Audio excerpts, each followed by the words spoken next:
तो अब यहाँ समझते हैं कि ग्रेडियंट डिसेंट को use via back propagation, gradient descent को यूज करते हुए हम किस तरीके से वेट्स की वैल्यू को अपडेट करके अपने मॉडल को हम ट्रेंड करते हैं, यानी मॉडल को इस तरह से हम ट्रेनिंग प्रोवाइड करते हैं।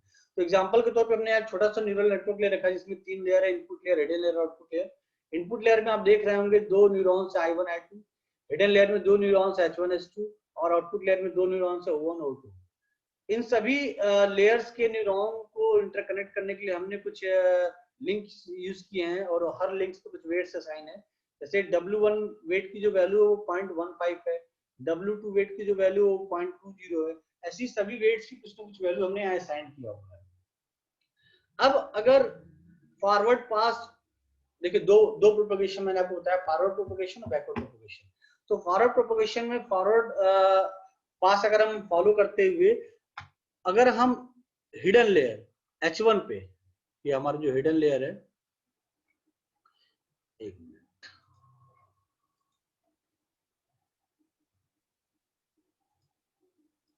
ये जो हमारा हिडन लेयर H1 है, इस हिडन लेयर H1 पे क्या बेसिक कैलकुलेशन परफॉर्म हो रहा है उसको हम कैलकुलेट करेंगे पहले। तो हम H1 पे जो कैलकुलेशन परफॉर्म करेंगे, यानी H1 के थ्रू जो आउटपुट आएगा और H2 के थ्रू जो आउटपुट आएगा वो आउटपुट लेयर O1 और O2 का इनपुट बनेगा। तो बेसिकली हम H1 के लिए क्या आउटपुट आ रहा है वो कैलकुलेट करेंगे। तो नेट H1 हमारा क्या आ रहा है, net H1 is W1 into I1, this one W1 into I1 and W2 into I2, this one, ठीक है, प्लस बेस की वैल्यू B1, ये जो बेस की वैल्यू है B1, इसको हमने ऐड कर दिया। मैं आपको हर बार बताता हूं कि वेटेड सम प्लस बेस की जो वैल्यू होती है वही हमारा नेट आउटपुट होता है। यानी यहाँ हिडन लेयर H1 के थ्रू जो आउटपुट आ रहा है वो नेट आउटपुट क्या है हमारा, W1 into I1 plus W2 into I2 plus bias की वैल्यू, ठीक है। तो ये जो हमारा नेट वैल्यू आ रहा है, ठीक है, ये नेट वैल्यू, इस नेट वैल्यू को हमें ऑप्टिमाइज करना है। ऑप्टिमाइज करने के लिए हम क्या करेंगे, हम एक्टिवेशन फंक्शन को यूज करके हम क्या करेंगे, उसको 0 या 1 की रेंज में लेकर के आएंगे। क्योंकि यहाँ भी आपको ऑलरेडी दिख रहा है 0 1 की रेंज में, लेकिन फिर भी हम यहाँ पे एक्टिवेशन फंक्शन यूज करेंगे, ठीक है। इस एक्टिवेशन फंक्शन में देखिए हमने आउट H1 निकाला, यानी कि हिडन लेयर H1 जो है, इस हिडन लेयर H1 का जो आउटपुट होगा वो आउटपुट बेसिकली क्या है, यहाँ पे हमने एक्टिवेशन फंक्शन यूज किया है 1/1 plus e के power minus x, where x is net H1, where x is net H1। तो इस नेट H1 की वैल्यू जब इस इक्वेशन में पुट करेंगे तो हमारा जो फाइनल आउटपुट आएगा वो 0 और 1 के बीच में आ जाएगा, जो कि ये होगा हमारा। यानी इस हिडन लेयर का जो H1 न्यूरॉन है, उस H1 न्यूरॉन को जो आउटपुट है वो हमारा 0.59326992। ऐसे ही हम हिडन लेयर 2 का जो आउटपुट होगा, यानी आउट H1 आउट H2, इसको भी हम कैलकुलेट करेंगे तो इसकी वैल्यू आएगी 0.5968884378। तो इस तरीके से हमने इस हिडन लेयर के दो न्यूरॉन्स जो H1 और H2 हैं, इन दोनों न्यूरॉन से क्या आउटपुट बाहर निकल रहा है, ठीक है, वो हमने कैलकुलेट कर लिया, जो कि हमारा आउट H1 और आउट H2 है। अब इसके आगे की कहानी समझते हैं।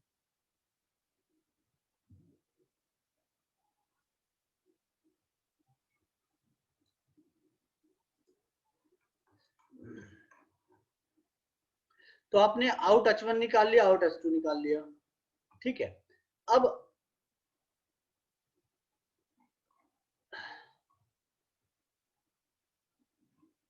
अब इसी हिडन लेयर H1 से जो आउटपुट निकल रहा है वो आउटपुट लेयर के आउटपुट न्यूरॉन O1 और आउटपुट न्यूरॉन O2 के लिए इनपुट बनेगा। तो देखिए हमने नेट O1 कैलकुलेट किया है और नेट O1 जो है हमारा, नेट O1 हमारा इस न्यूरॉन O1 का आउटपुट है और नेट O2 जो है इस न्यूरॉन O2 का आउटपुट है। तो नेट O1 निकालने के लिए हमने क्या किया, देखिए W5 यानी इस वाले वेट को इस हिडन लेयर के आउटपुट के साथ मल्टीप्लाई किया, देखिए W1 into out H1 plus W6 into out H2, और इस आउटपुट लेयर के इस आउटपुट न्यूरॉन पे जो बायस की वैल्यू है, ठीक है, 0.6, इस बायस की वैल्यू के साथ हमने क्या किया, इसको ऐड कर दिया। तो ये हमारा आ गया नेट आउट वन, नेट ओ वन, यानी इस आउटपुट लेयर का जो नेट आउटपुट होगा वो आउटपुट आएगा। लेकिन इस आउटपुट वैल्यू पे हम क्या करेंगे, एक्टिवेशन फंक्शन अप्लाई करेंगे, और जब एक्टिवेशन फंक्शन अप्लाई करेंगे तो हमारा जो आउटपुट आएगा वो कुछ इस एक्सप्रेशन को फॉलो करते हुए आएगा, 1/1 प्लस ई के पावर माइनस नेट ओ वन। तो इसमें जब नेट ओ वन की वैल्यू फीड करेंगे तो हमारा जो आउटपुट आएगा 0.75136507। इसी तरह से आउट ओ टू निकाल लेंगे। आउट ओ वन और आउट ओ टू का मतलब ये है कि इस न्यूरल नेटवर्क के इस आउटपुट लेयर के आउटपुट, फर्स्ट आउटपुट न्यूरॉन का जो आउटपुट है वो आउट ओ वन है, और सेकेंड आउटपुट जो आउटपुट लेयर का सेकंड न्यूरॉन है उसका जो आउटपुट है आउट ओ टू है। तो हमने आउट ओ वन और आउट ओ टू कैलकुलेट कर लिया। आउट ओ वन और आउट ओ टू कैलकुलेट करने के बाद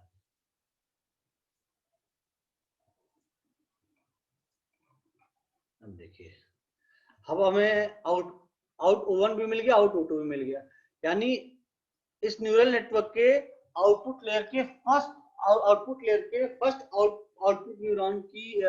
न्यूरॉन का क्या आउटपुट है और सेकंड आउटपुट न्यूरॉन का क्या आउटपुट है, वो दोनों चीजें हमें यहाँ पे मिल गई। ठीक है, अब हमें क्या करना है, जो आउटपुट आया उस आउटपुट को हमें एक्सपेक्टेड आउटपुट से कंपेयर करना है कि एक्सपेक्टेड आउटपुट और ऑब्जर्व्ड आउटपुट कितना क्लोज है एक दूसरे के। तो जितना क्लोज होगा हमारे एरर फंक्शन की वैल्यू उतनी ही कम होगी। तो हमें एरर फंक्शन निकालना है यहाँ पे। तो जो एरर वैल्यू है ई टोटल वो क्या है, 1/2 टारगेट माइनस आउटपुट का होल स्क्वायर। तो यहाँ पे अगर हम O1 की बात करें, देखिए यहाँ दो न्यूरॉन आउटपुट लेयर पे दो न्यूरॉन है, एक O1 और एक O2 है। तो पहले हम O1 का एरर निकालेंगे, फिर O2 का एरर निकालेंगे, और उन दोनों को क्या करेंगे, हम ऐड कर लेंगे, तो हमारा फाइनल एरर निकल जाएगा। तो यहाँ पे देखिए E01, यहाँ पे जो हमारा E01 है, दिस वैल्यू E01 निकालने के लिए हमने क्या किया, target O1 minus out O1। Target O1 का मतलब हम क्या चाहते थे कि आउटपुट आए, हम जो आउटपुट चाहते थे वो आउटपुट क्या था हमारा 0.01, हम चाहते थे ये आउटपुट आए, लेकिन मॉडल ने क्या आउटपुट दिया, मॉडल ने आउटपुट दिया 0.75136507, और हमने इनको जब सब्ट्रैक्ट किया तो ये देखा आउटपुट 0 के करीब नहीं है। यानी जो फर्स्ट आउटपुट का न्यूरॉन, आउटपुट लेयर का जो फर्स्ट न्यूरॉन है उसकी एरर की वैल्यू कुछ ये आई। ऐसे ही हमने आउटपुट लेयर का जो सेकंड न्यूरॉन है उसका एरर फंक्शन की वैल्यू निकाल लिया, वो वैल्यू ये निकल के आई। ठीक है, इन दोनों वैल्यू को हमने सम किया तो फाइनल जो एरर निकल के आया वो ये आया। अब हमें क्या करना है, इसी एरर को मिनिमाइज करना है, यानी 0 के करीब लेके जाना है। और इसको मिनिमाइज करने के लिए हमें क्या करना होगा, वेट्स की वैल्यू को ऑप्टिमाइज करना होगा, क्योंकि एरर फंक्शन जिस पैरामीटर्स पे डिपेंड करता है उन्हीं पैरामीटर्स की वैल्यू को हमें ऑप्टिमाइज करना है। तो अब चूंकि जो एरर फंक्शन की थ्रू वैल्यू आई वो 0 के करीब नहीं है, 0 से बहुत ज्यादा है, और हमें उस वैल्यू को, उस एरर फंक्शन की वैल्यू को 0 के करीब पहुंचाना है बाय यूजिंग अपडेटिंग वेट्स। इसलिए हम बैकवर्ड पास, यानी जिसको हम बैक प्रोपगेशन भी बोलते हैं, उसको फॉलो करेंगे। तो बैक प्रोपगेशन फॉलो करने के दौरान अब देखिए यहाँ कह रहा है कि update the weights using gradient descent so that they cause the predict output to be closer to actual output। यानी ग्रेडियंट डिसेंट यूज करते हुए हम वेट्स को अपडेट करेंगे ताकि एक्सपेक्टेड आउटपुट यानी प्रिडिक्टेड आउटपुट और एक्चुअल आउटपुट जो है वो सेम हो सके, thereby minimize the error for each output neuron and network as a whole। भाई क्लास ले रहा हूँ, बाद में बात करता हूँ, क्लास ले रहा हूँ। ठीक है,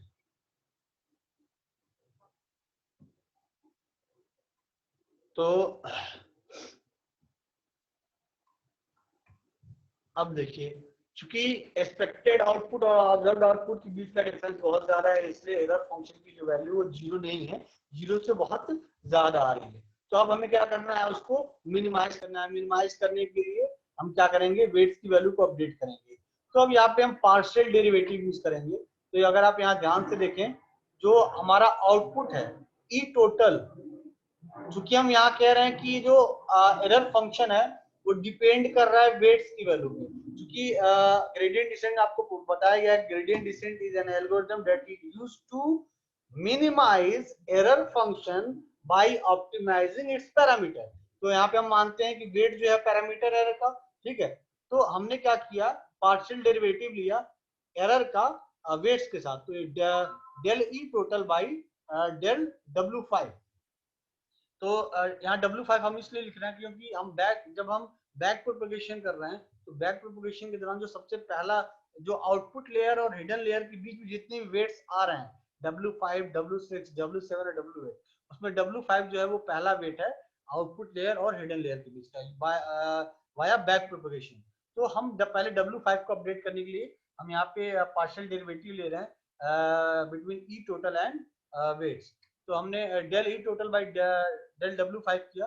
तो जब इसका पार्शियल डेरिवेटिव निकालेंगे विद रिस्पेक्ट टू W5, तो अभी आपको यहाँ दिख रहा होगा ई टोटल का वेट्स के साथ कोई डायरेक्ट रिलेशन नहीं है। तो हम क्या करेंगे, इस डेरिवेटिव को कन्वर्ट करेंगे इस तरह से कि वेट्स का ई टोटल के साथ कुछ रिलेशन निकल कर के आए।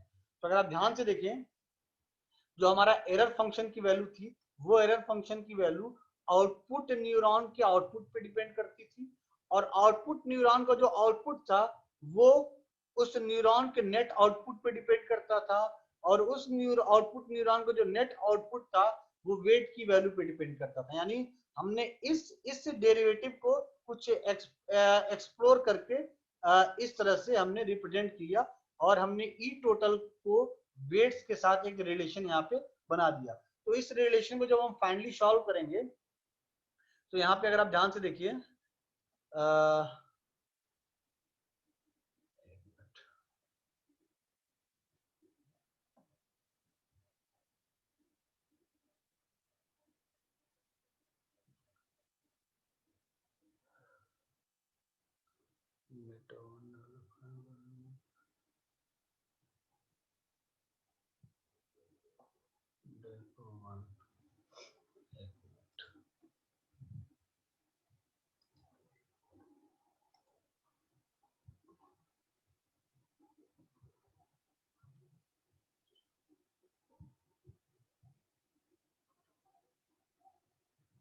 अच्छा, हमें E total derivative of E total with respect to weight weight निकालना है, ठीक है। तो यहाँ पर जो एक्सप्रेशन निकल के आया हमारा, अगर आप इस एक्सप्रेशन को ध्यान से देखें, ये एक्सप्रेशन, ठीक है। इस एक्सप्रेशन में अगर मैं इसकी वैल्यू कैलकुलेट कर लूं, इसकी वैल्यू कैलकुलेट कर लूं और इसकी वैल्यू कैलकुलेट कर लूं, इन सबको मल्टीप्लाई कर दूं, तो error function with derivative of error function with respect to weights जो है हमारा कैलकुलेट हो जाएगा। तो इसको कैलकुलेट करने के लिए हम सबसे पहले क्या करेंगे, ई टोटल का आउट के साथ, यानी इस डेरिवेटिव की वैल्यू को हम कैलकुलेट करेंगे। यहाँ पे देखिए, पहले हम ई टोटल की वैल्यू कैलकुलेट कर रहे हैं, और ई टोटल क्या था हमारा, टारगेट का आउटपुट माइनस जो हमारा ऑब्जर्व आउटपुट था उसका डिफरेंस का स्क्वायर बाई 2। सेम ये हमारा फर्स्ट न्यूरॉन के लिए था और ये हमारा सेकंड न्यूरॉन के लिए था। और इसमें जब हम वैल्यू इसका जब डेरिवेटिव निकालते हैं, ठीक है, तो यहाँ जो डेरिवेटिव निकालना है